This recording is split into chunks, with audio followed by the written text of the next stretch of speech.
চাই, বিচার বিচার বিচার চাই, বিচার বিচার বিচার শাসন কি করে, প্রশাসন কি করে, আমার বোন খবরে, আমার বোন খবরে, প্রশাসন কি করে, আমার বোনের রক্ত বিনা যেতে দেব না, বিনা যেতে দেব না, আমার বোনের রক্ত, আমার বোনের রক্ত বিনা যেতে দেব না, দলের রক্ত বিনা যেতে দেব না, বিচার বিচার বিচার চাই, বিচার চাই, বিচার বিচার বিচার চাই, বিচার বিচার বিচার চাই, বিচার বিচার চাই, বিচার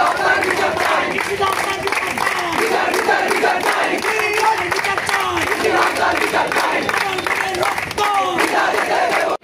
ছিলেন আমাদের ইস্পিতা এবং তার যে এই রহস্যজনক মৃত্যু, আমরা চাই এই রহস্যজনক মৃত্যুর সাথে একটা কঠিন বিচার হোক, যাতে ভবিষ্যতে এটা কোনো কেউ যাতে সাহস না পায় এটা হত্যা নাকি পরিকল্পিত হত্যা নাকি আত্মহত্যা। আমরা শুধু এইটাই জানতে চাচ্ছি। আমি একজন মেয়ে হিসাবে এখানে এসেছি যাতে ভবিষ্যতে আর কোনো মেয়ের এই পরিস্থিতিতে পড়তে না হয়। আমাদের প্রাথমিক তদন্তের রিপোর্টটা কি সেটা আমরা এখন পর্যন্ত জানতে পারিনি। এর চেয়ে দুঃখজনক কিছু নেই। আমরা বিগত দিনে দেখেছি ছাত্রদলের রক্তের সাথে প্রতিবারই বেইমানি করা হয়েছে প্রতিনিয়ত।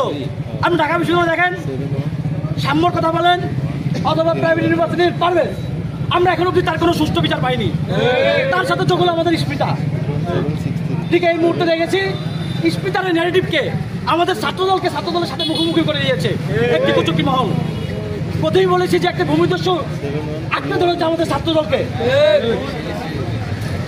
আমরা জানতে চাই আসলে এই যে ঘটনা ঘটেছে ঘটনার মূল তথ্যপত্র কি। আজকে যে বিষয়টা নিয়ে এখানে আমরা দাঁড়িয়েছি মানববন্ধনের সেই বিষয়টা হচ্ছে যে আপনারা জানেন যে 2 দিন আগে আমাদের যেই নেত্রী গোলাম ফারুক ইস্পিতা, সেই ইস্পিতা হত্যার একটি ঘটনা উঠে এসেছে এবং উঠে আসার মাধ্যমে আমরা লক্ষ্য করেছি যে ইস্পিতা আরও 5 দিন আগে নিখোঁজ, কিন্তু গত 2 দিন আগে সেটা উন্মোচন করেছে ঘটনা।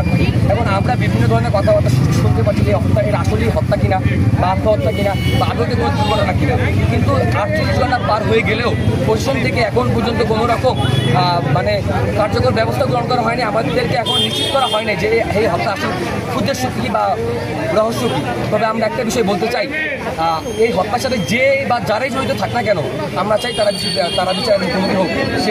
সে যে দল মত বা সে যেখানেই হোক না কেন, আমরা চাই এই হত্যার সাথে যারা জড়িত তাদেরকে দৃষ্টান্তমূলক শাস্তির দেওয়ার জন্য এবং তাদেরকে যেন অতি দ্রুত আইনের আওতায় এনে জবাবদিহিতার মুখোমুখি করা হয়।